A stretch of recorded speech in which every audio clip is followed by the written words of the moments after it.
Hello and happy Memorial Day Friday. You are watching Mickey and Miller's Cowboys Hour, the most exclusive, interactive, you like that? Exclusive? I love it, yes. Exclusive, interactive show on the internet. I'm Gina Miller with Mickey Spagnola. Happy Memorial Day weekend. Well, happy Memorial Day to you. I think we may be the only ones working here today. Are. There's not very many people here. I know for sure Jason Garrett gave the coaching staff off the rest of the weekend, so they will show up on Tuesday when they begin their OTA practices.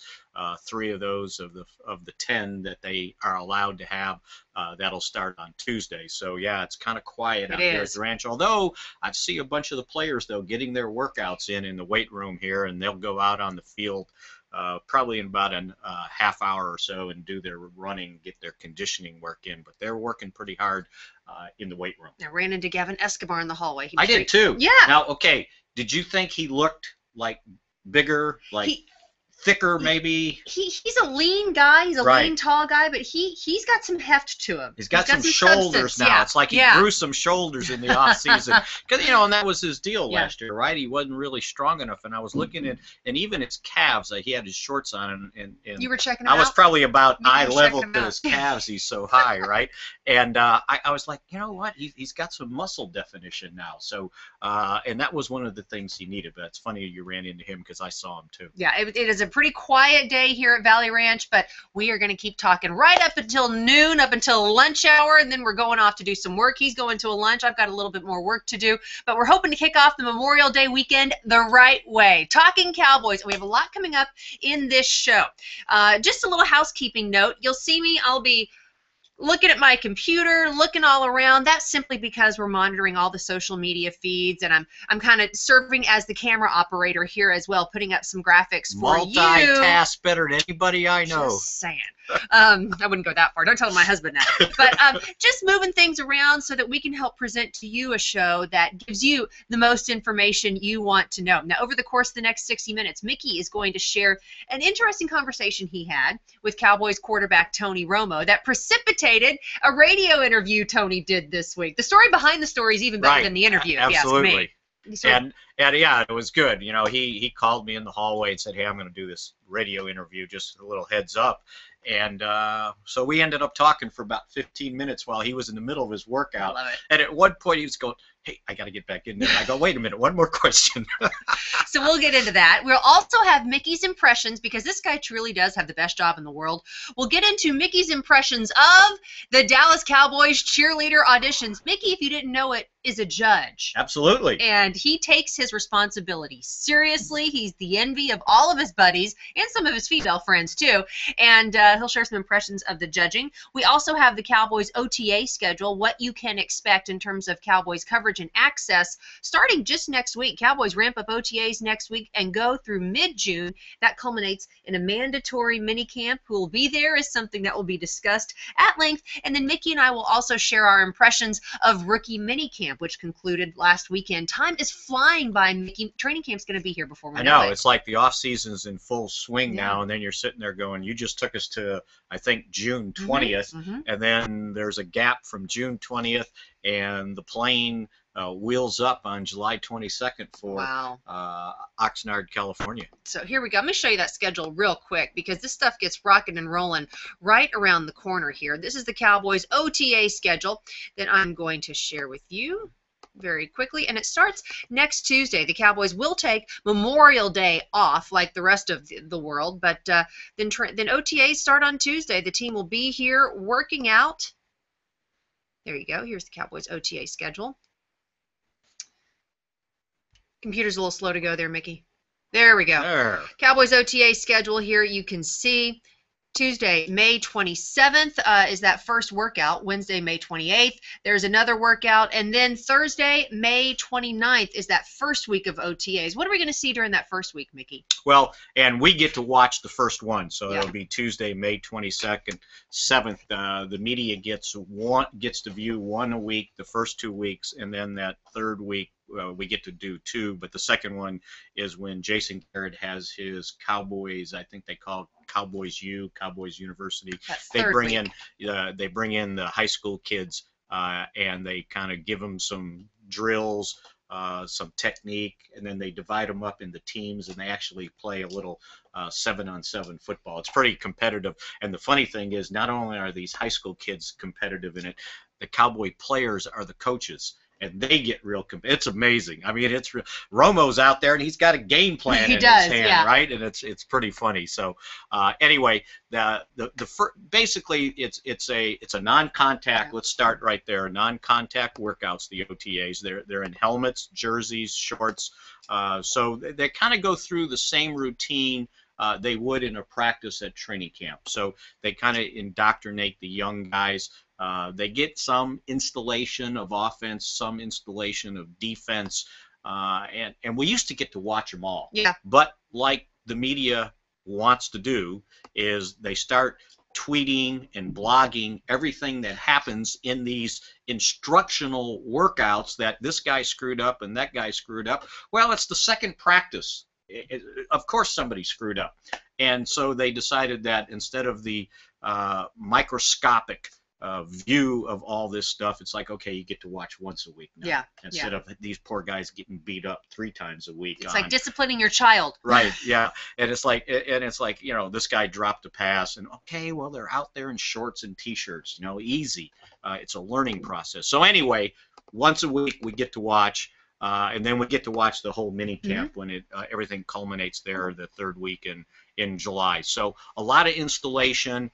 Young guys trying to figure out what the routines are, a lot of technique type stuff, and basically it's just kind of an on-field school. It is what's going on. Yeah, we're seeing so many of these guys learn on the job. So again, OTAs, week 1, Tuesday, May 27th, Wednesday, May 28th, Thursday, May 29th.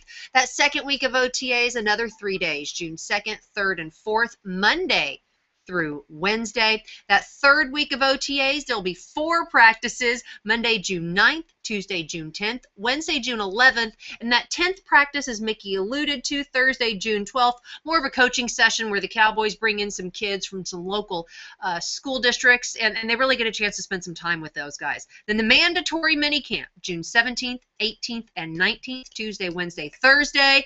We can take out the voluntary there, Mickey. No deer and voluntary. Hambrick. What do mandatory mean? That means that Kyle Orton has to be here. Exactly. That's the question. And we see some questions coming in. Thank you, Gerald, and thank you, Nate. We'll get to your questions in about, 15 minutes or so at around the 22, 23 mark after the hour. We'll get to those questions. Any of you can participate in the conversation by joining us via the Google Q&A app that you see right down there at the bottom of your screen. These guys are good. Good. They're good. Yes. Nate and Gerald, they're loyal viewers. You can also tweet Mickey at Spags52 or tweet me at That Sports Girl. I'm monitoring your questions on Twitter right now. But Kyle Orton has been someone, never have we discussed a backup quarterback coming to OTAs, voluntary workouts, and mini camps so much, I feel. The question of will Kyle Orton be here is something that Jason Garrett has addressed, I think more so than any head coach should, as it relates to a backup quarterback. Thank you. Right? Yes, absolutely. And obviously Orton hasn't been here, and there's a couple things going on. One of maybe, I don't know, 3 things going on. Okay. Number one, maybe he just doesn't want to be here in the off season. He lives Baton Rouge, Louisiana, and with his family.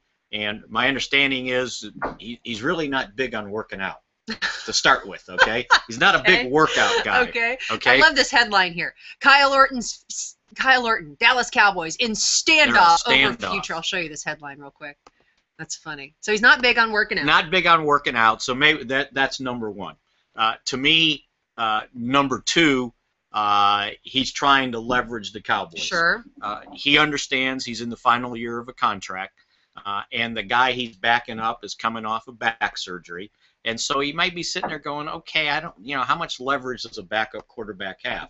Well, maybe he has a little bit now that they really want him here because of his experience, because of the fact that he doesn't really need a whole lot of practice to be able to go in at the drop of a hat and take over the team. So maybe he's trying to parlay it into another payday.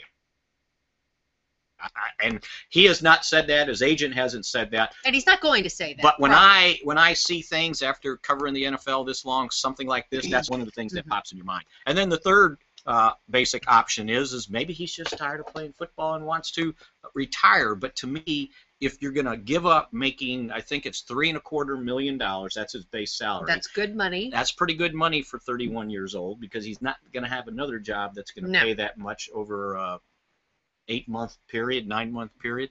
And then number two, if he retires, the Cowboys have already given him guaranteed money. He would have to pay that back. So it's one thing not to get 3.25. It's another thing to say, I got to write a check back to Jerry Jones for $3 million. That's a big check, Mickey. Right? Yeah. And so I'm thinking two things there also. Either the missus or the kids ought to be kicking him in the butt, saying, hey, Dad, get back to work. That's my inheritance. We need you at the office. Yes. Absolutely. So in the meantime, the Cowboys be staying pretty steady here. They're not overreacting to it. It's like, okay, come in for the mandatory camp, and then we'll see where we go from there. Another reason why they did Brandon Weeden. Hey, this is a guy that started in the league. Now, by no means is he just ultimately proficient, but at least the guy, and people need to understand the role of the backup quarterback. Once the season starts, that guy hardly gets any snaps with the first team. It's a hard job. It's for what you think it is. It's a difficult job. He's working basically with the practice squad team. Even if they have another guy taking practice squad reps, well, then this guy maybe gets 5 reps of practice. You don't get much, and you have to be able to be what was the guy's name? The sixth man for it was Vinnie Johnson. They used to call him. Oh, yeah, microwave. Yeah. Right? Oh, that's what a backup quarterback is. You get no work, and then they stick you in, and they expect you to perform. And you have to be seamless. You have to prepare like you're starting, and the game is on your shoulders each and every week. Right. I'll tell you my favorite Jason Garrett story. When I was working here for the Cowboys in 1999, we worked quite long hours, Mickey. And you can attest to, we'd leave here around 9:30 to 11 o'clock at night, many evenings. And I remember I was walking out, leaving right through this hallway right here, and I ran into Jason Garrett in the hallway. And this is when he was still serving as the Cowboys' backup quarterback. He was the last player standing. I was like, what are you doing here? I'm just getting my head ready to play. And he does his homework. This is the preparation that a backup quarterback must do. Prepare to start each and every week. Prepare like the game in your life and the players' lives depend each and every week. Oh yeah, you know what? You're probably not going to get in the game. Right. Yeah, it's a bad day if you do get. But you spend all that time, and then you end up with a clipboard in your hand the entire game. Fun story. So you mentioned that. I 1 years, and I was looking, and we're going to get into this point. Aikman had his back surgery. Well, that summer at training camp, there were 3 big questions. Troy Aikman come back okay after having basically the same surgery that Tony Romo had this year. Number 2, would they ever get Emmitt Smith signed? So this is 1993 because it was holding out, if you remember. And the third big question was, who's going to be the backup quarterback? Right. Because previously to that, Steve Berline was the backup. He ended up getting a job. The Cowboys, by the way, wanted to sign Wade Wilson to be the backup, but he was in a contract with the New Orleans Saints. So they bring in a veteran guy they thought could step in and handle things. Hugh Millen. Okay, Hugh Millen was here. They had some guy with red hair named Jason Garrett, right? And a rookie, basically. And so, out of Princeton, mind you. Yeah. Had played, in the USFL, had been with the Saints for a cup of coffee, and so all summer long we're watching this Millen guy in back then they called quarterback schools, which is the forerunner to the OTAs. Jimmy came up with that term, right? Quarterback school. So it was supposed to be quarterback, wide receivers. Pretty soon we knew he was out here practicing. Hugh Millen was just awful. So we get to training camp, and it wasn't getting better. And then he gets to the preseason games, and this Garrett kid was efficient. He wasn't flashy, but he was efficient. Hugh Millen looked like he couldn't throw the ball anymore. He couldn't hit anybody. They get to the last preseason game. Troy Aikman plays. He looks fine. They bring in Hugh Millen. He goes 1 for 8. And Garrett comes in and, completes about 5-10 passes, leads the team down, whatever. 2 days later, they cut Hugh Millen. Sure. And so the backup is Jason Garrett, who's never played before. Now, they're not real feeling real good about this, and it's the same situation. You get your starting quarterback coming off back surgery, and the backup is the guy that had played in the NFL.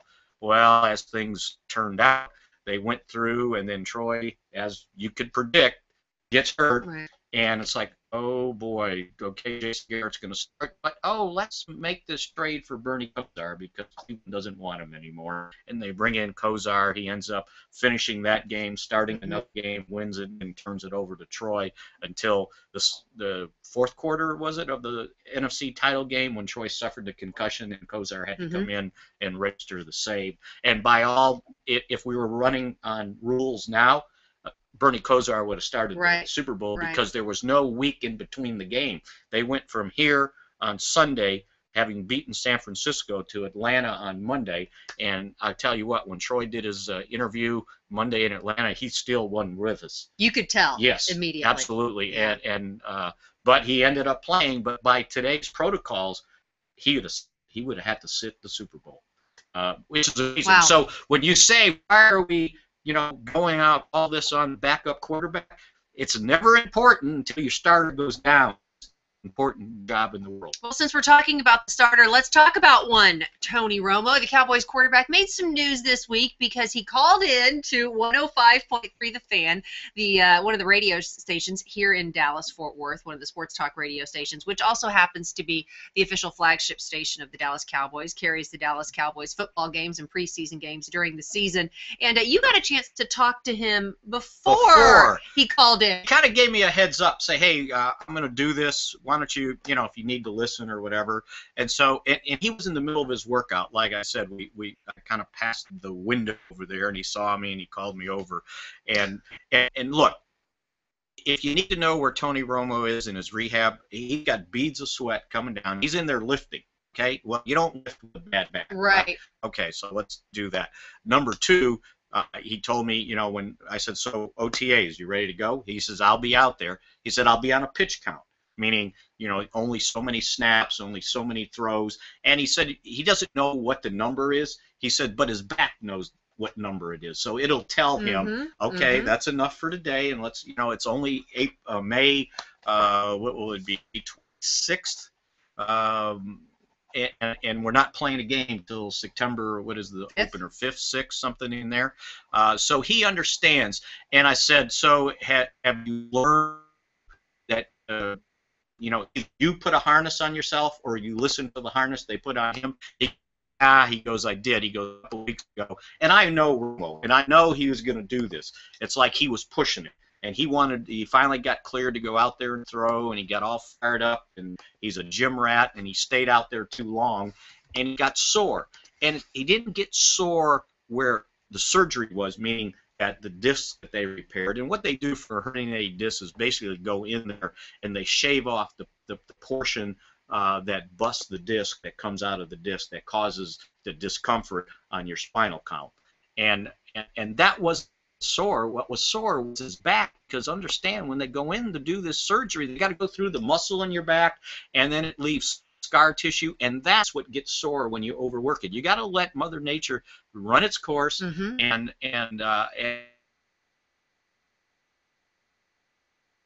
so he understands, but says the surgery relieved the pressure, was bothering him, that made his back lock up. He feels, when they hit, he'll be good as be, and that out here he'll participate in most everything. He just may not do it as long as, but he was fine to get out there and get started. He's out there throwing. When they do it, I think 2 days a week now after they do their lifting and their conditioning work. And, he was, his enthusiasm to me was no different than 2006. He was still fired up, and I don't think at 34 years old he considers himself 34 years old. I think he's definitely got some prove it to you in him. He feels that burden. I think he feels a little bit of job pressure. Unfinished. Yeah, exactly. He's disappointed in the way his season ended last year, not being able to play in that regular season finale. He's disappointed with Oh, what. did he not play that last game? Did he not play that last game? Yeah, no, he did not. He's disappointed, I think, frankly, with perhaps his body of work. His expectation level is higher than what he has himself produced. And he knows the expectation level that comes with being the Cowboys quarterback, what this team has done for now 3 straight seasons. He gets it. He's not immune to it. Now, he may not be as candid in sharing that with people that I think Cowboys fans would like to hear, but he gets it, and he's out there trying to bust his ass and do something. And he doesn't shrink from it. Yeah, it's like he'll step to the plate and say, yeah, I understand how quarterbacks are judged. And so I asked him about the back thing. I said, so have you talked to Troy about, because he went through the same thing as I mentioned earlier in 1993 in the summer. And he goes, yeah, I did. And he goes, but his situation was a little different than mine. And he's exactly right. Troy's problem with his back stemmed from his hamstrings were so tight. It was just the kind of his physiology, Physique. and it was his whatever. Physique. Yeah, it was his body, his and physical it was makeup. body type, and he had tight hamstrings, and that takes a toll on your back.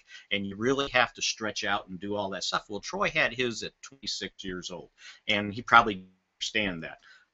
Tony's, and this was what was interesting. He told me, I said, so normally these things don't happen from one hit. Like everybody wanted to point out the Washington game. Right. That's when he herniated his disc. That's not how it happens. It happens over a period of time. And he said, I've had something there for about 7 or 8 years. He goes, it's nothing that ever bothered me, but every once in a while my back would talk to me. And it's like, okay, I know it's there.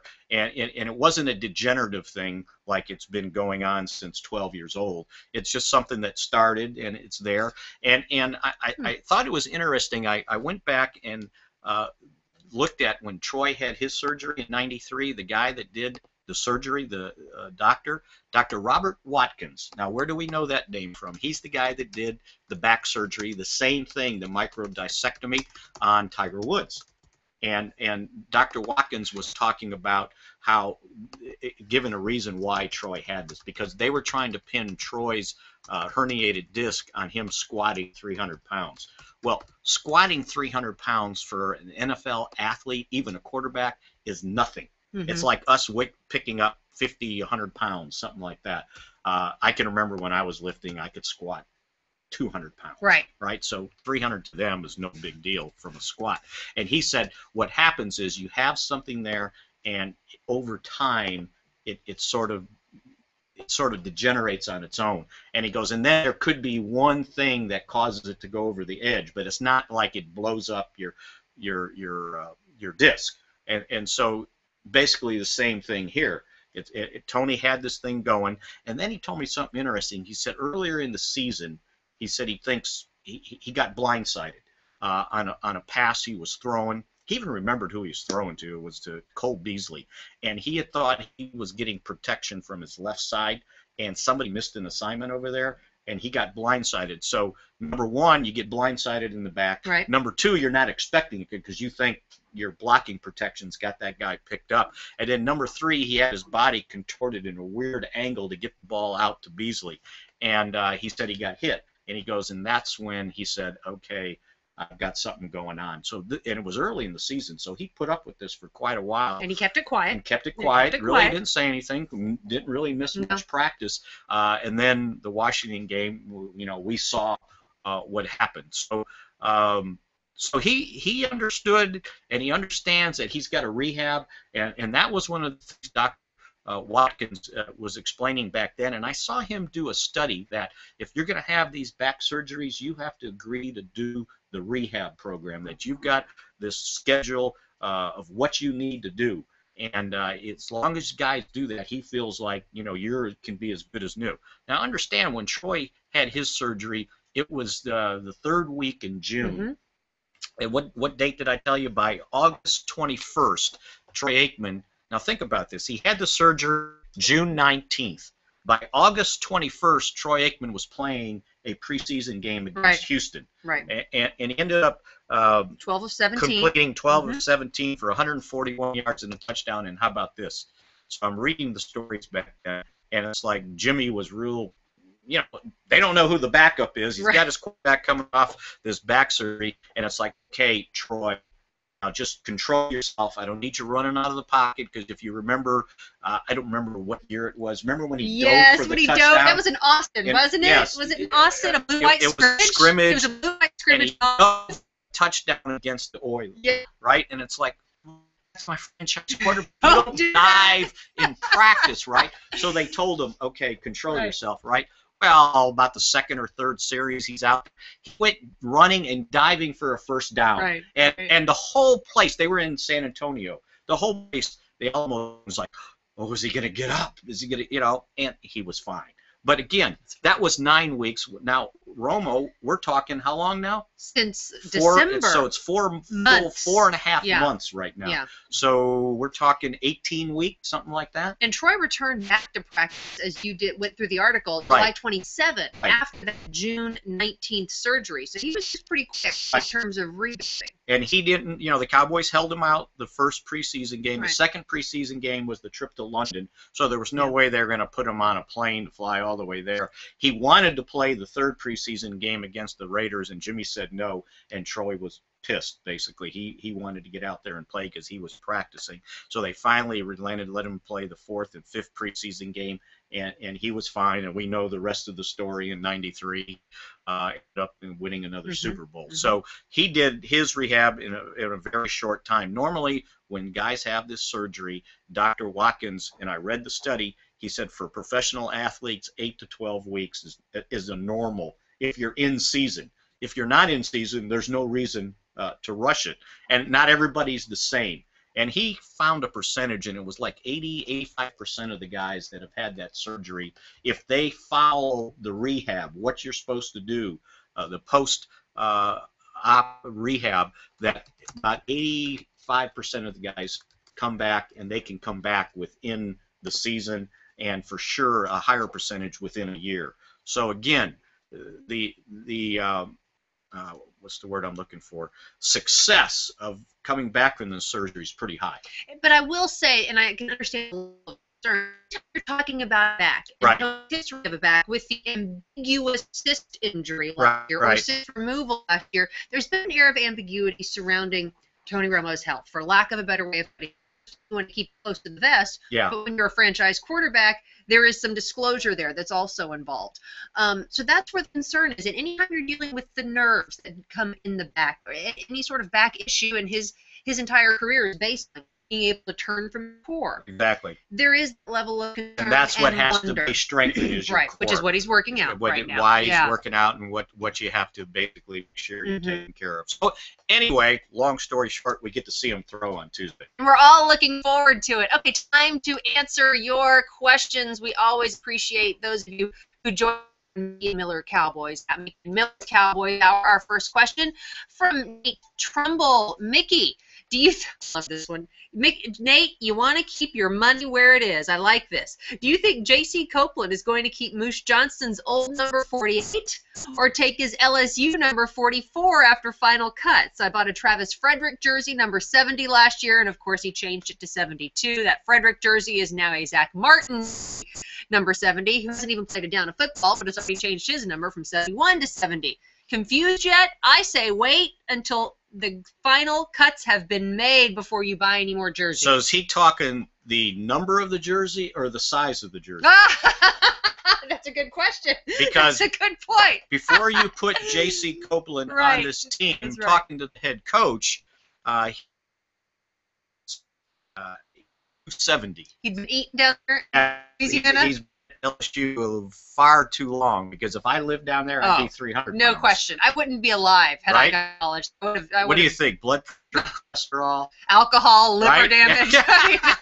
Let's be honest here. Mama would have done some drinking down there. So before you just automatically put J.C. Copeland on the team, understand he needs to get closer to 250 for him to be a guy. They like what he does. They like the pop he has. But again, he's got to be able to do multiple things if you're going to make this team as a fullback. Not only block, not only be able to catch the ball out of the backfield as a threat, but you got to play special teams. You got to be able to go down and make tackles. And so that's what's going to determine if he makes. So I would just hold off on buying any of those numbers until we get to that first week in September. Yes. tap the brakes, Nate. We certainly appreciate you joining us each and every week. And yes, we know you're watching because you know probably how much that JC's been eating down there at LSU as well. Okay, another question from Gerald Bell. This is a good one, I think, and something that a lot of people want to see. What new defensive alignment schemes will we see with Rod Marinelli, and what will be different? Specifically, scheme, not player. That's a good question. We're all waiting to see that. I think from a scheme standpoint, just talking to some of the coaches, talking to some of the players, I think you might see this team play more man coverage with their cornerbacks. There was a lot of zone coverage being played last year, and not very well, especially if you're playing zone and you're not getting any pressure on the quarterback, or I should say any more pressure than the Cowboys got on quarterbacks. Those guys were allowed to stand in the pocket far, far too long, and if you're playing zone, that's a lot of space for guys to be running through. So I think they would like to get the guys, Carr, Claiborne, Scandrick, playing more man coverage. And so that in turn, if you're playing well, man, will help your pass rush too, because then somebody's not immediately open just like that. So beware of that. I don't know from a 4-3 standpoint that it's going to change all that much from an alignment standpoint. I think if you have better depth, then you'll see more players out there, as they keep talking about waves of players. So again, but a lot of that depends on, do you have enough players to do that? You know, you bring in all these guys now, you draft guys, rookie free agents, you made a couple moves with veteran free agency. Okay, fine, but now can they play?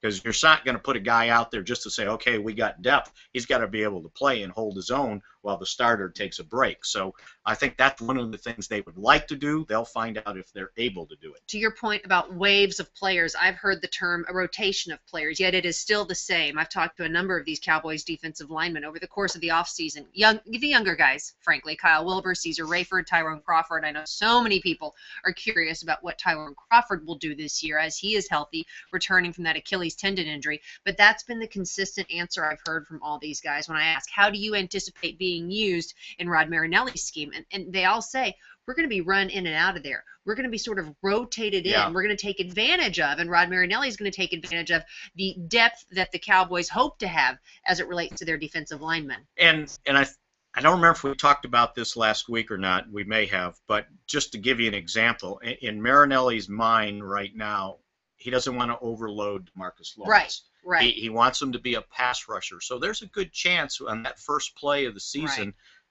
Jeremy Mincey is your starting right defensive end. Marcus Lawrence could come off the bench. And he comes off the bench. And so they kind of see it as Mincey as the run-down guy, and then Lawrence coming in and kind of passing situations. They don't want him to have to transition to first play the run and then transition to a pass rush. They want him coming in when he knows he's going after the quarterback. And so that's one example. Tyrone Crawford, he's the X-Man. Where do you need help there? Do you need help behind Henry Melton? Do you need help next to Henry Melton? Do you bring Crawford in when it's a pass situation? He's the other defensive tackle, and you don't have kind of a tackle technique under tackle in there. So there's ways, and then do they need a pass rush on the outside on the strong side? They don't know that yet. We'll see. Is George Selvey a one-hit one? Can he do this again? So there's a lot of questions there. So yeah, they're talking about guys in to fit the situation. It's like changes like they do in hockey. You know, over the boards, you're out. You know, and you just got to make sure you're doing your rotation, and the other team doesn't say, "I see what they're doing." You can't make the changes. That's an excellent point, though. I mean, because a sharp offensive coordinator, and this is what this is what the NFL is full of. They'll say, "Okay, we're going to confuse these guys a little bit." That could be an issue that arises throughout the course of the season. It's a great chess game to watch on Sunday. It is. If you have the ability to stay away from what actually is happening on each down to see what's going on before the snap on each down. So yeah, as it relates to Marcus Lawrence, manage those expectations. He is going to be a pass rusher. Don't expect him to be in there on a lot of run plays. And then at some point they're hoping he transitions and he's everything everybody they think he should be by giving up a third-round draft choice to move up in the second to draft him. Thank you, Nate. Thank you, Gerald, for your questions. Please feel free to ask your questions by joining us via the Google Q&A app here. We are about 35 minutes in the books on this Memorial Day Friday edition of Mickey and Miller's Cowboys Hour. So glad that you can join us. Have about another 25 minutes to go before we begin our Memorial Day week. Now, Mickey, we know that the Cowboys rookies were in town last weekend. And I had a chance to talk to a few of them. Justin Vaughn, the guy who had that pretty popular YouTube video, the quarterback out of West Texas A&M. We talked about him the last time we met here. I'm curious as to let's pull back the curtain, because it's kind of hard to get a real good idea of what these rookies are like in a rookie minicamp. There are so many guys that the Cowboys just bring in for the sake of being a body, a guy to go with other guys. Even guys that are tryout guys that they don't even know. They're just here for the weekend to facilitate practice, basically. Make an impression. If you need somebody, they sign them. Right. And guys can make an impact here at these Cowboys rookie camp. Focus on the draft picks, maybe a rookie free agent or an invitee that may catch your eye. It's kind of hard to really get to know all these guys. But having said that, who was a guy who maybe stood out to you over the course of last weekend in the workouts? I think there was a couple guys that the team sort of, I think, kind of kept an eye on. They kind of liked Devon Coleman. He's a defensive tackle from Arizona State. They signed him as a undrafted free agent, and 6'2", 297. So kind of the size of that one technique guy, which they're trying different guys there. They're not just going to say, okay, Nick Hayden, it's your job. You get it for 60 downs a game, and there'll be a rotation there. So they kind of liked how he was able to function out there. The running back from Texas A&M. He showed a lot of instinctive runs, and I thought that was good because it's hard to tell when you're not tackling, especially for a running back. But he was very instinctive the way they ran the ball, and I think this team, I think they feel good about where they're at with the running back position. But if you can add somebody else, I think that they want to get Dunbar involved. Lance Dunbar. One of our guests here yes. on Google Hangout, by the way. But this guy's kind of the same guy. So is he better than what Lance Dunbar can do? I don't know. But he caught my eye out there. You mentioned Vaughn. He throws the ball awfully well. The problem was, and again, Gina said it, you have all these young guys in here. A lot of guys don't know the routes, and you got receivers going one way, the ball going the other way, and so the accuracy was kind of a problem in those mini camps. We'll see in OTAs when he gets a chance maybe to throw to some of the guys that actually know what they're doing, if his accuracy improves. But he certainly has an arm out there. I was just kind of looking over my list. Other than LDamian Washington. Yeah, I was going to say, other than the guys that were drafted, LDamian Washington had a really nice weekend. I was talking to Derek Dooley afterwards, and he saw me in the hallway. He goes, "Hey, your guy did pretty good." And the reason he said that was he's the University of Missouri wide receiver, and he was a great kid, but he finished the season with a really bad toe injury. And he ended up being a very straight line wide receiver those final games in college. And he didn't get drafted here. And so we were sitting there interviewing him, and it's a long story. I'll try to make it real short. But anyway, I asked him about the toe, and he looked up like, "Well, how do you know that?" And I said, "You're like, I'm Mickey Spagnola." I know. I've watched you play. I saw you play the last 3 games of the season, and you weren't the same LDamian Washington. He goes, "Well, it still hurts." I said, "Bad?" And he goes, "Well," he said, "the trainers came to me, and after they examined it, they told me, well, maybe you just rest this weekend." And he goes, "Please don't make me do that. I'm an undrafted free agent. I got to practice." And so he went out there, and I think he showed him something.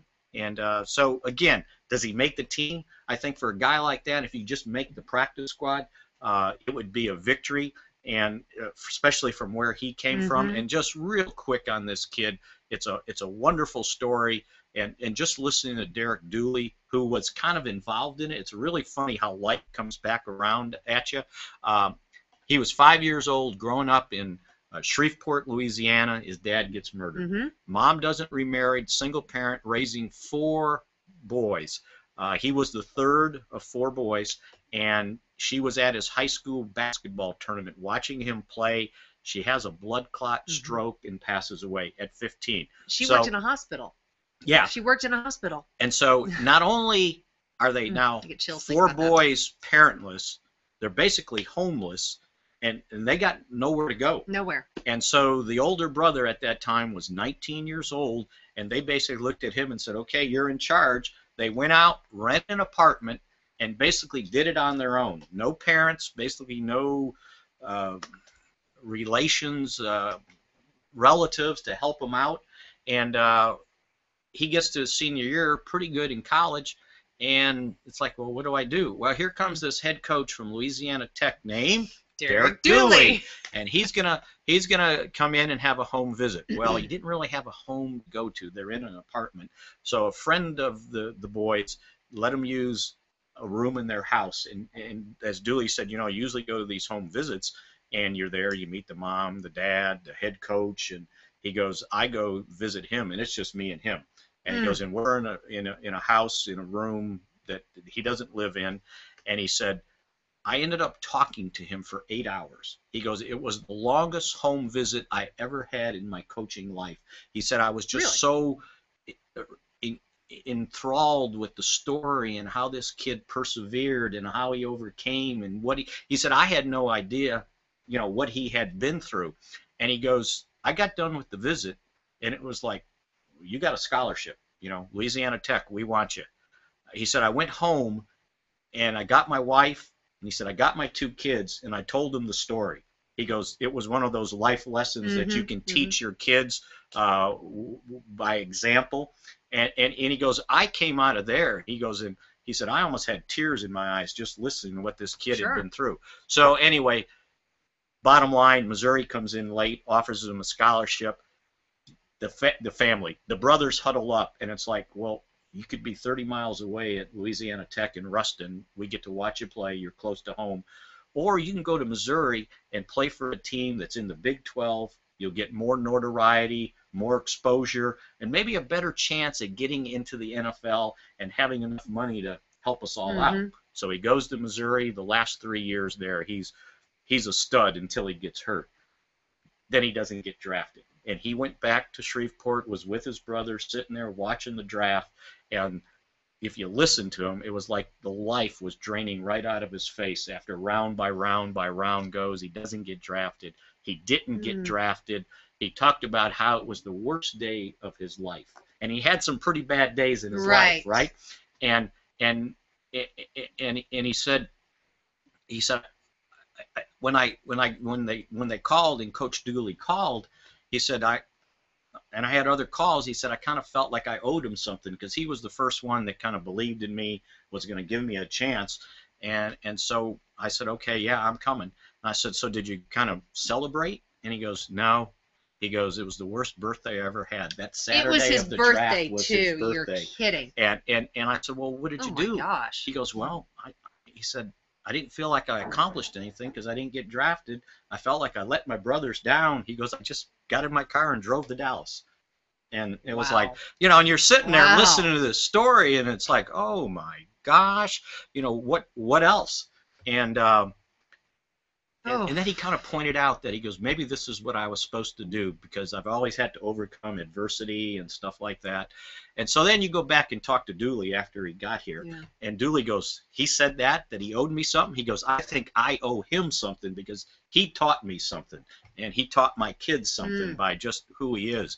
And so anyway, it's a great story. I wrote my column last week on DallasCowboys.com basically saying if you need somebody to root for, he's your guy. Here's your guy. He's a skinny guy, though. And Mickey. that's the problem. He's tall, and that's why lanky. he did. Not only was he injured with the toe, he's really skinny. That's why I think, and talking to some of the folks, and by the way, Dooley told me he had a really nice weekend, really did a nice job running routes, catching the ball. But I think in reality is if he can just make the practice squad, be here a year, get on the weight program, probably eat right, because guess what? Right. You know what he was doing? It was money that he was getting from a scholarship from his Pell Grant, the money they give him for meals and stuff, sending it back to home to his brothers.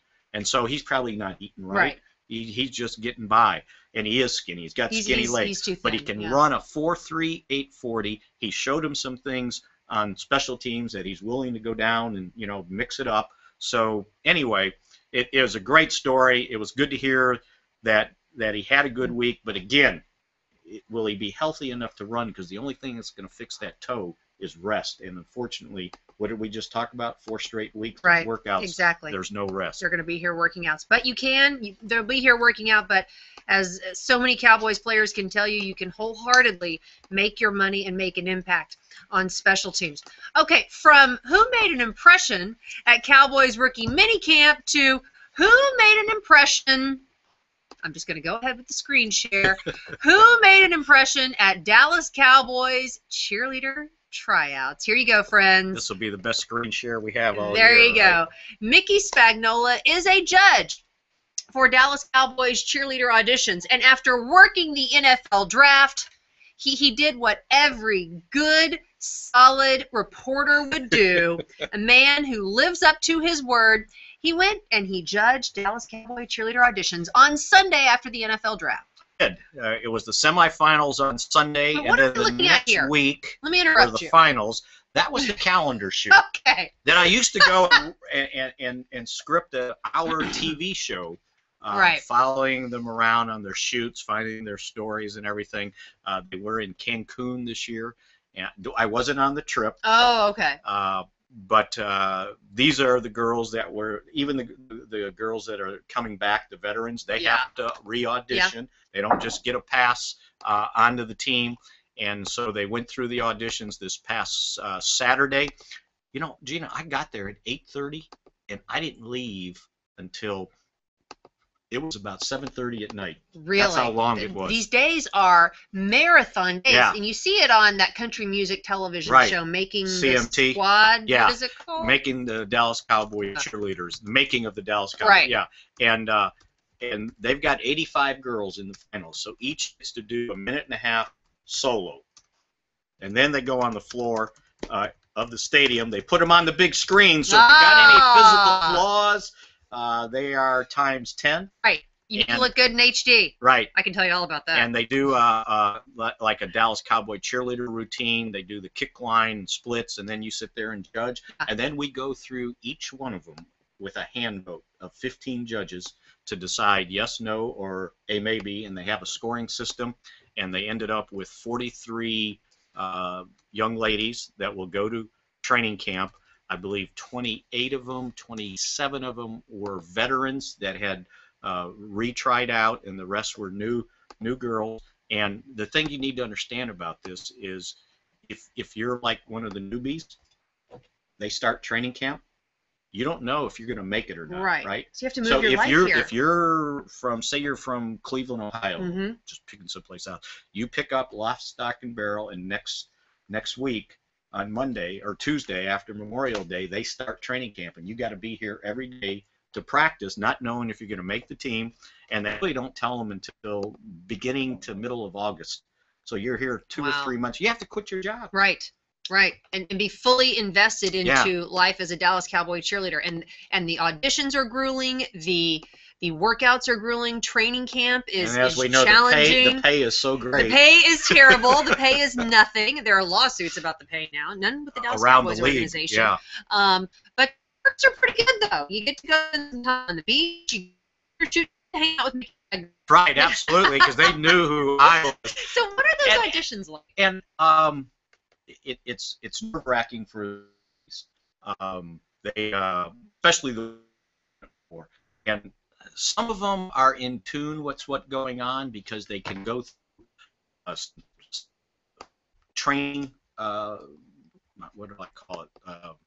It's their own OTAs, basically. Right, they go through training, audition training, and they can coaching. They can go to these different clinics and learn. Some of them do, some of them don't, and the ones that don't, when they do solos, their routines aren't what the Dallas Cowboy cheerleaders do. Do their routines, right? Type of dances they choose, but the routine they do on the floor of the stadium screen is 3 minutes, and there were some girls that they look like they were in condition, but there was some huffing and Oh, it's puffing hard. on after It is that. hard. And then you try out this 3-minute routine to sit there and do the kick line for about, I don't know, 3 seconds or so, and then end with a split. You know, if you hit your split, you get to the ground, you're Right. going, oh, thank God, you know, take a break here. You have to So do it all with a smile, It's tough, too. and everybody's sitting there, and you got 15 judges, and everybody's got a different opinion on who did well and who didn't. That's Nicole there, by the way, and she was a returning veteran, and she was one of those girls that I talked about that picked up everything. She had finished college. She was living Idaho. I forgot the town. Wow. And she had a friend that was going to try out. This was her story. So she said, okay, I'll go with you. And the friend convinced her to try out. Well, she made it, and the friend didn't. Oh, my gosh. How Are they about still that? friends? Yeah, I think so. And then she had to say, well, what am I doing? And so she just moved everything here, made the team, and now it's like, okay, now to one of the stipulations, you have to have a job. Mm-hmm. Or be a full-time student or a full-time mother. Yes. And so she found a job as a teaching aide. I believe it was in the Grapevine School District, helping out as English with a second language classes. Oh, good. And she was fluent in Spanish. She had traveled the world. Interesting story, and now I think she just made it her 4th year. I love this. Now, in the course of the debate, when you're selecting a candidate, does it get intense in there? Yes, it does. And the worst part is CMT, the microphone right over your head. So you're on the record. Yeah. Literally. So and you don't know what they're going to use or what they're not going to use. And I remember the first year I did it, there was a girl that was trying out for the 2nd time. She didn't make it the year before. And so you have to go around, and I gave her a no vote, right? And there was something about her. She just didn't look the part to me, okay? And she danced well, whatever. Well, they went around, and I had the no vote, and Kelly comes to me, Finglass, the director, and says, well, what didn't you like? And I go, well, I don't know. And I was hemming and hawing, and I could see this microphone over my Mickey. head, right? And she was really built, like muscular. So it didn't look like it wasn't the feminine aesthetic that cheerleaders tend to prefer. And so they kind of went around, and then they came back to me, and they said, but and Kelly asked me, she goes, she looked too masculine. And I'm going, oh, no, I didn't say that. I didn't say that. I'm going, get out of this, right? And we were in their locker room, and in the locker room above each girl's locker is a life-size poster. And so I kind of looked up there, and I said, you know what? I said, look at that girl there, and now look at all those girls up there. Does it look like she belongs on one of those posters? And I was like, and don't you know they used that part on the show? Oh, yeah. Mickey. So yeah, it's nice. It's but you know what? Not this time, but last year some of the guys were just ridiculous on some of the stuff they said. This year we had a couple new judges. Who were? I don't think he's there for the finals. Neil Malloy. Oh, the singer from East Texas, and he does a lot of stuff with the cheerleaders. Sure. They go on tour with him, whatever. And so one of the first times we talked about somebody in the semifinals, and he was there for the semifinals, and they asked him, because you get a little scorecard and you put checks like, are they good at this, or this, and if you don't, put a line through it. And so they said, Neil, how did you score this one? He goes, I scored her pretty good. And they go, well, what did you have check marks on what she was good at? And he goes, you know, I don't have any check marks down. All I wrote down was hot. Broke everybody up. Just busted us. Oh, that's funny. And that's a requirement. Right? That's a requirement. Unfortunately, it is. You know, when you go on that screen, yep. That's, you know, like I said, oh, yeah. If you don't look the part, sure, you're not going to make it. And one of the other things that they consider is you send, and this is, I don't think anybody's trying to be sexist, but you send girls on appearances. Certainly. With major companies that pay a lot of money. Certainly. And you don't just send anybody, and you have to be fluent. You have to be able to carry on a conversation. You have to have some knowledge. You take a test, a 80-question test on just everything, and then they do exactly. And then they do an interview, and then it's anything goes, and you have to be able to talk and be good at these things. So. It's and you know, you mentioned there's perks, and here's one of the perks, because one of the judges was a former cowboy cheerleader, Melissa Rycroft. Yeah, I think we know her story. Exactly. Right? Yeah, she's done well. She had finals. She had to fly out. Two were there. She just had a baby 3 weeks ago, which I'm guessing every woman had. He looks great. She looks like she never had a baby. Yeah. And she had to leave early in the judging to fly to LA for an appearance or whatever she had. But that's what it helped her have the notoriety to get on those shows. So you never know, you never know. And by the way, what a pleasant young woman. I mean, she is great. She was funny. She was self-deprecating. They asked about this girl looking nervous, and she held her hand up and said, "Yeah, that was me." Okay? I remember I went through that, and I survived. You know? So anyway, it's probably fun to hear about the cheerleaders, but it was kind of a fun event. And you take a responsibility, because I remember when I went there for the final, so we did radio Thursday, Friday, Saturday, probably a total of close to 20 hours. I found myself about a half hour into their routines. I was like, my mind was wandering. I couldn't concentrate anymore. And I go, no, I owe it to them to pay attention here. Right, because they have packed up their entire lives to be part of this. And they bear their souls on their performances, too. Yeah, and trust me, people love the Dallas Cowboys cheerleaders. That is one thing we wholeheartedly know. And by the way, if you get a chance, if the video gets online, our partner on Talking Cowboys on DallasCowboys.com, Sydney Durso, came back for the 7th year, which is kind of unheard of. But she's only 24. She started as a mere child. She started when she was 17? She graduated high school at 16 years old. Very sharp girl, right? And started at 17, yes. Wow. And she's in her 7th year. She did a solo performance that brought tears to the judges' eyes. If you get a chance, we're trying to get it up either on the Cowboys Facebook page or the website. It's a wonderful routine. It's very moving, and she's one of those that if you watch her dance, it'll just make you smile. Wow. All righty. I love it. I love it. I love it. One final question here before we bid you adieu for your Memorial Day weekend from Gerald Bell. Thank you, Gerald, for asking the question. Can you tell how practices are structured and different when they practice with other teams, such as with Oakland this summer and San Diego? That's a good question. And it's fun when they do practice against other teams because it tends to be a little bit more fun and spirited. Yeah, it does. And really the practices are about the same. And they individual drills over there, and then when you start going up against in some of those, you go against each other, so you get more work in without tiring your squad out. Instead of me having to go up against my cornerback, that cornerback gets to go up against, and you get better work. You get competitive, and it looks like they're going to do that again this summer against the Raiders.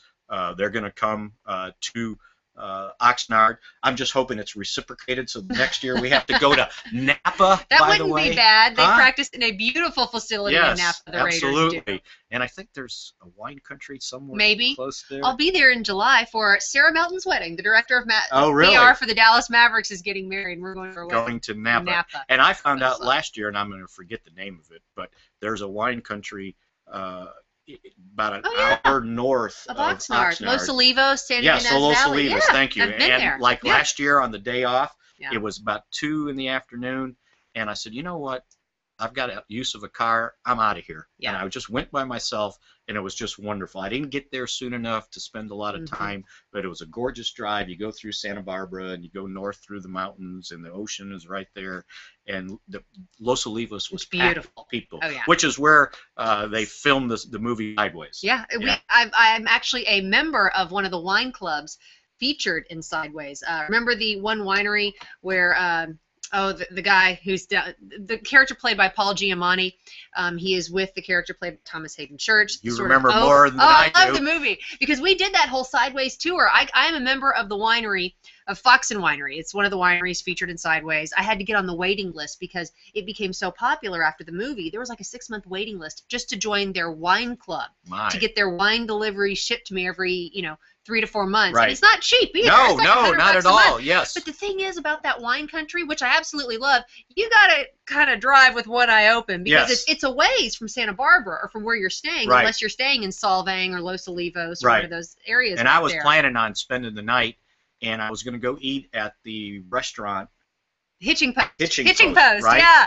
And so they built another one closer to one of them, I think, is in the name of that town you just said. Los Olivos. No, not a Los Olivos. The other Solvang. Solvang. And they built another one closer to the highway that you don't have to drive the other 10 or 15 miles. So I said, okay, I'll just stop here. It's a replica. I went in, and it's like, it's an hour and a half wait. Right, and I go, I ain't waiting an hour and a half to eat anywhere. And I said, what if I go up and eat at the bar? And the lady goes, yeah, you can do that, because there was people up there eating. I went up there, and they said it was an hour, and I'm going, no. And so I said, okay, I'm going back. But I was going to do that. I was going to spend the night, and but it's just a neat area. It's so cool. Well, the downside of all this talk about this is I looked at the practice schedule, and the only day off it looks like we have from a media standpoint is a Friday, which is not a day off for us. It's a day off from practice, but we got all our stuff to do, so there's no getting away for an entire day, unfortunately. You know what? For one Mickey and Miller's Cowboys Hour, we should just talk sports travel. Right? Right? All the places we've been. The places we've been, and some of the places you should hit and perhaps miss on various road trip cities. That's a good idea. I think we should do that. Yeah. A little sports travel. Maybe in that period between that last OTA or minicamp practice, July 19th or June 19th, and before we leave on the 22nd, someone in there just to give them a taste of, hey, we can give them a primer on Oxnard. I'll tell you where to go, where not to go. I can tell you where not to go in Oxnard. Where to behave yourself. Because you could get in trouble there. Yes, even in Oxnard. Yes, and my one Oxnard story, I'll tell you. Remember there's a popular gang in the Oxnard area, and that gang's logo just happens to be the Dallas Cowboys star. And I was in a Walgreens, that Walgreens in Oxnard, right there on whatever that road is, Vineyard Road. Vineyard Boulevard. There's a Walgreens there, and I'm walking into the Walgreens. I see this lovely old man with a Cowboys logo tattooed into his bald head. I was like, oh, that's so sweet. The Cowboys logo tattooed into his head. He's a big Cowboys fan. Then on the other side, there was like the Angel of Death tattooed on his head. Gangbanger. He was a total gang guy. And he was in his 70s. It's one of those things where you ask yourself, does he regret getting those tattoos in his head? Right. I would think so. Quite some time ago. Yeah, I would think so. But anyway, it's a great trip if you ever want to go, because it's the training camp facility is 5 miles from the ocean. Ventura is a really neat little town. Santa Barbara is like 30, 40 minutes away, where one day I took my bike ride on the day off, and I was riding, went through Ventura. I'm going along the frontage road next to the ocean. You just kind of lose yourself, right? It's the best. And I finally got to a sign, and it said Santa Barbara, like 14 miles. So I said, it's only 14 miles? But I probably had already gone 20-something, You had, right? yeah, sure. And so I'm going, I could get there. And I'm going, wait a minute. It's 14 there and 14 back to this point. That's 28. And then I still have 20 to get back to where I said, better turn around and start getting back up. No, manage your expectations. Yes, know your strengths. Absolutely. All righty. Well, it's probably more than you ever wanted to know about our travel experiences in Oxnard, but stick around for a future Mickey and Miller's Absolutely. Cowboys So what hangout. do? We got camp, we got cheerleaders, we got Kyle Orton, we got LDamian Washington, other guys that did well in the rookie mini camp.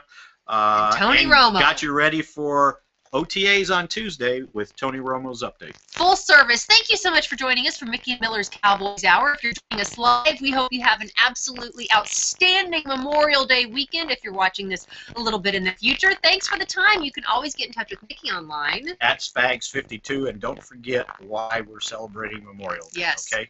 We are certainly appreciative of everybody who serves us each and every day. So until then, until next time next week, have a great weekend. We'll see you next time on Mickey and Miller's Cowboys Hour. It helps if I get the name right. Good. That's great. It helps to get the name right. Have a great weekend, everyone.